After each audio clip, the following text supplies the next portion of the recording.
yan, palibot yan. Puro chicks yan, nanonood sa kanya. Yan, oh. Puro chicks yan, paikot dyan.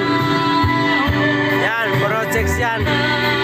Siya lang ang mag-isa dyan sa gitna, oh.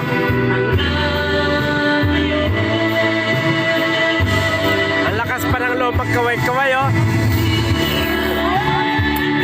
Bisaya naman, oh. Yan, yung gwardiya lumapit na yata, oh. Sisitay na yata, eh.